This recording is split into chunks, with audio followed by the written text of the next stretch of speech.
तो ये किसको कहते हैं? कहते हैं ये जितने सारे सब विनाशी पदार्थ, नाश होने वाला, उत्पन्न होते हैं, नाश हो जाते हैं, ये सबको यहाँ अधिभूत कहा गया। पर्वत की उत्पत्ति होती है, नाश हो जाती है। ये कोई घड़ा बना, नाश हो गया। कोई भी पदार्थ बनता है तो उसका नाश हो जाता है। ये सबको अधिभूत, भूत शब्द से कहा जाता है। और अधिदेव कहने से, यह ब्रह्मा जी हम लोग शास्त्र में कहते हैं, उनको अधिभूत, अधिदेव कहा गया। तो अर्थात सभी देवताओं का वो समष्टि रूप है, मिश्रण, अर्थात कॉम्बिनेशन ऑफ ऑल गॉड्स, वो ब्रह्मा जी होते हैं। उनको यहाँ पुरुष शब्द से, अधिदेव शब्द से कहा गया।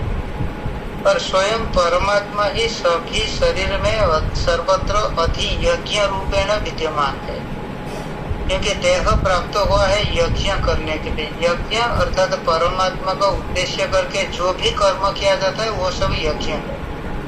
देह मिला है परमात्मा को उद्देश्य करके कर्म करने के लिए, भोग के लिए नहीं। हम ऐसा कुछ कर्म नहीं मतलब करना नहीं चाहिए जो भगवान को अर्पण नहीं कर सकते। बैठे बैठे खूब कुछ उल्टा पुल्टा खा रहा है, सोचेगा कि ये तो सब शिव जी को अर्पण कर रहा हूँ, ये हमारा विवेक बाधा देगा, इसलिए वो कर्म यज्ञ नहीं हो सकता है। अच्छा। जो भोग के लिए उद्दिष्ट है तो उसको यज्ञ नहीं कहा जा सकता, वो हम भगवान को नहीं दे सकते हैं। भगवान को वही दे सकते हैं जिसको यज्ञ कहा जाएगा, अर्थात जो भोग के लिए नहीं है।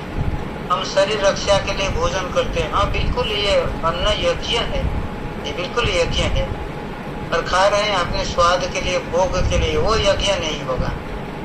तो इसी प्रकार की परमात्मा को उद्देश्य करके जो भी कर्म किया जाता है वो सब यज्ञ है, वो सब में परमात्मा विद्यमान रहते हैं। तो परमात्मा अधियज्ञ नाम से कहा जाते हैं।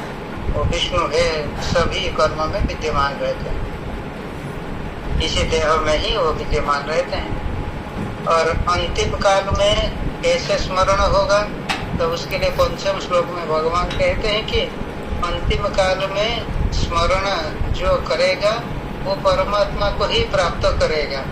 किंतु अंतिम काल में स्मरण कैसे करेगा, तो षष्ठ श्लोक में कहते हैं जो सर्वदा